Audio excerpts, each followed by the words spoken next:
Hi everyone, this is Angel Carlisle, otherwise known as American Angel.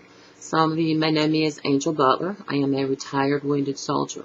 I'm also affiliated with CMA, and a lot of you are familiar with my music. Most of you know that I have PTSD, and on Thursday, the 27th of September of this year, which was just last week, 2012, I had decided that I needed to get away from home, out of a stressful environment. Some things were going on, and I called my doctors in Florence and I asked them if I could possibly go to the VA, to the mental health center for a few days to just chill out, get a grip on things, and find out maybe how to control some of my PTSD triggers, especially if I was angry. Was never violent, was never rude, was very upset that I went there because, I worked mental health for 8 years. And it's kind of hard to go from working in mental health to being a mental health patient. What proceeded to happen is I checked in voluntarily on the 27th of September. When I was checked into this facility, I was asked questions. I was not suicidal. I was not homicidal. I had had a homicidal ideation. There is a big difference between having a homicidal ideation and being suicidal. I made that very clear to the physicians before I voluntarily admitted myself into the psychiatric unit. When you admit yourself into the psychiatric unit on a voluntary basis, you have the right to leave on what they call an AMA, which is against medical advice. It's the same as any hospital or treatment facility, unless you have been committed there. What proceeded to happen next is the doctor that I was seeing there, I'd never seen before. She did not know me, did not consult with my physician, my regular primary care provider in Florence, before she took it upon herself to change my entire medication regimen, decrease medications, stop some medications, add her own, and that in itself was horrific. I also have a lot of physical problems, and I'm sure a lot of you are aware of that as well.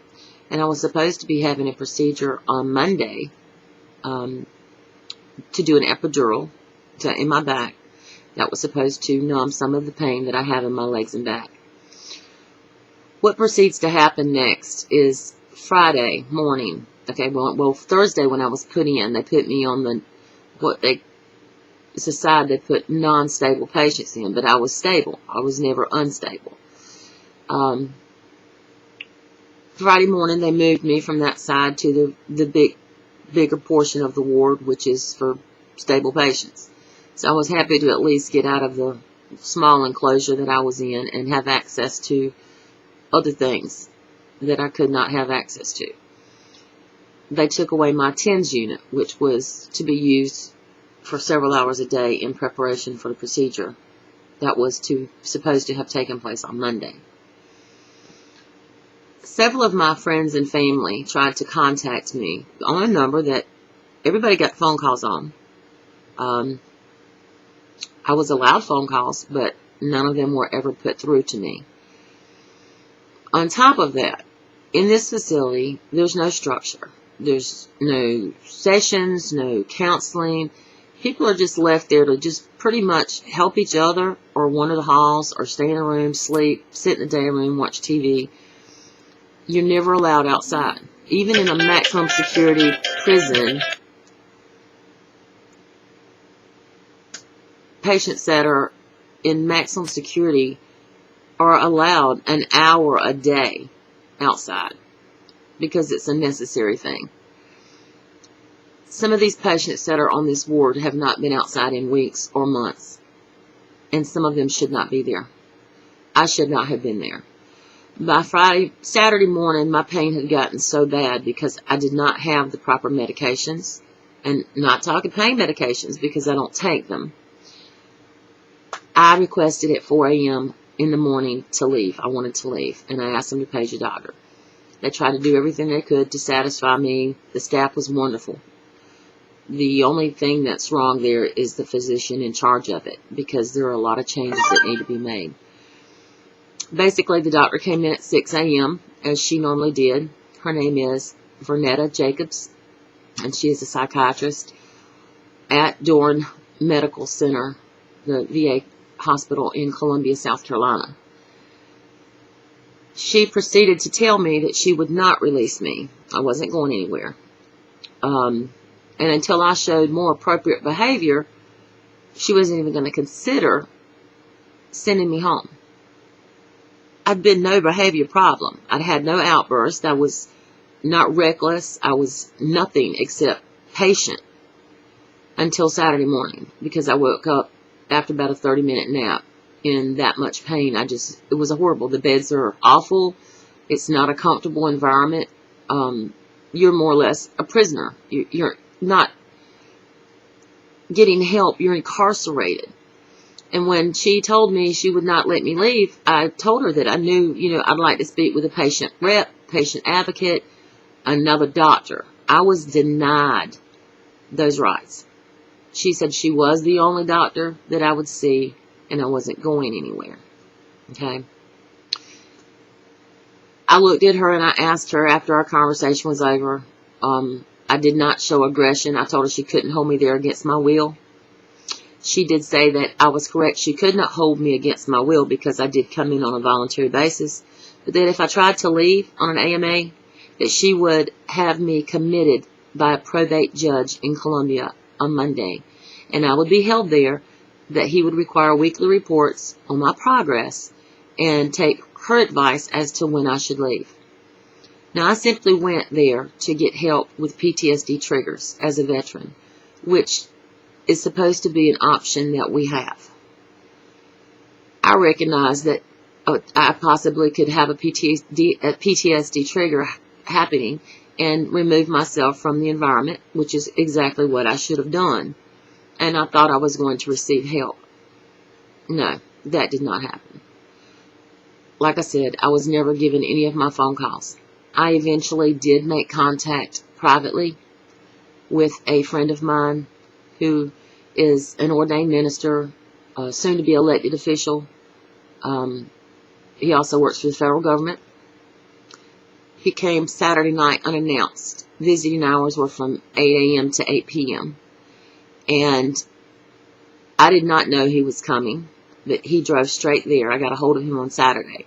And Saturday night he showed up at 9:30 and told them that he'd like to see me. And he called upstairs, and they said that it was after visiting hours. He could not see me, even though he'd just driven from Charlotte.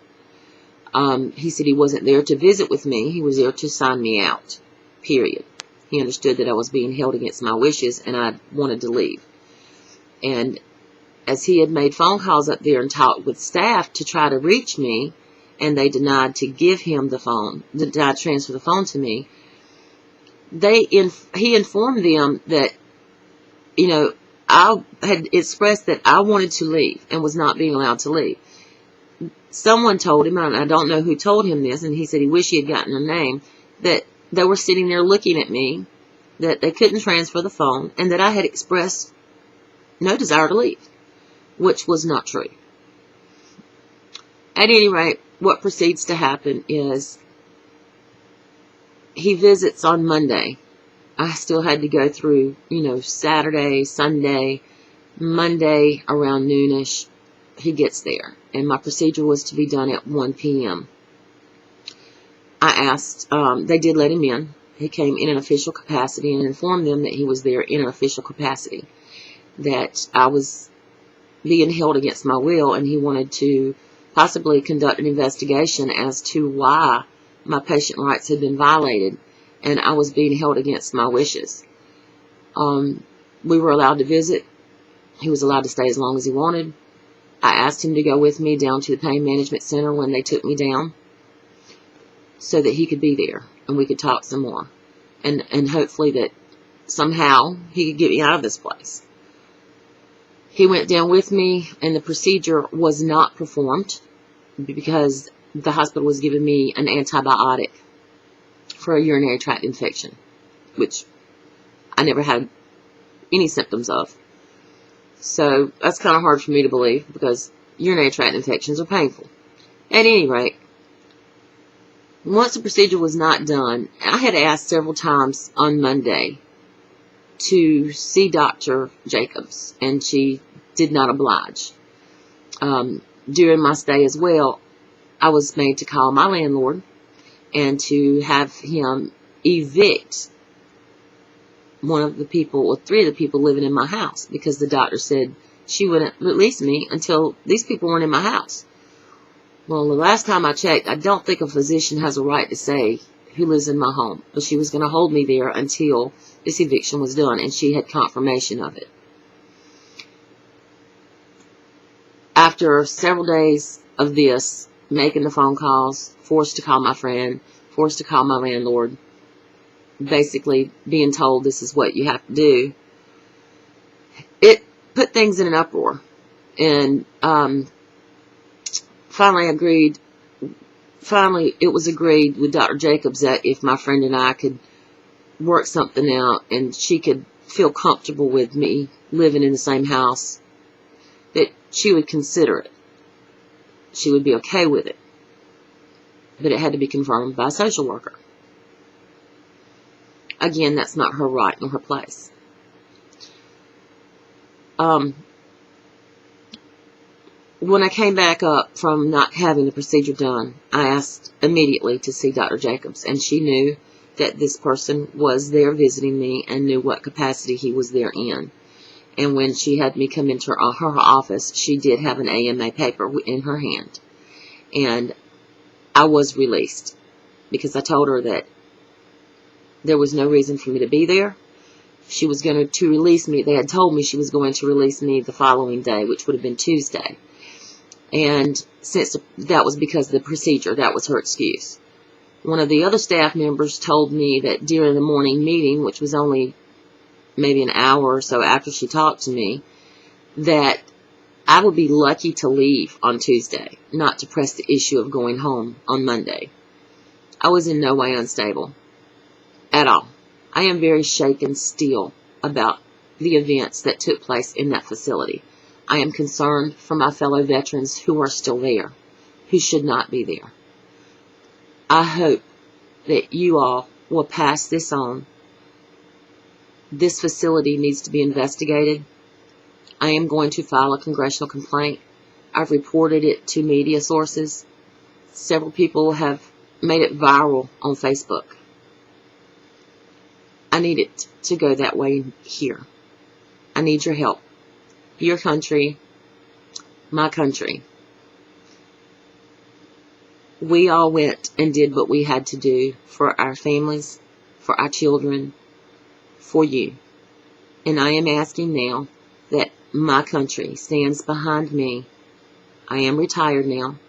I'm asking that my country stands behind me and helps me with this legal process and this hospital, the problems that are there, to get it corrected somehow, to somehow fix the wrongs that have been done. My contact information, you may email me at countrybump102. That is COUNTRYBUMP102 at yahoo.com. I will be grateful for any assistance. Please share this video. Pass it to everyone you know.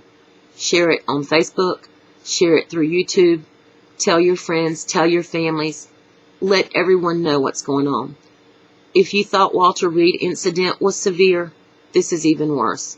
And there are people in that facility right now that do not belong there, just like I did not, that are being held against their will. I was lucky. I was fortunate to have a friend who could help. The others don't. I'm trying to make a difference, but I need your help to do it. That is not everything that happened. That is not all of the details, but I think it's enough to get started, and I hope it's enough to concern everyone that watches this video to get involved. Please do this for your veterans. If you don't do it for me, do it for the rest of them. We need your help. Thank you.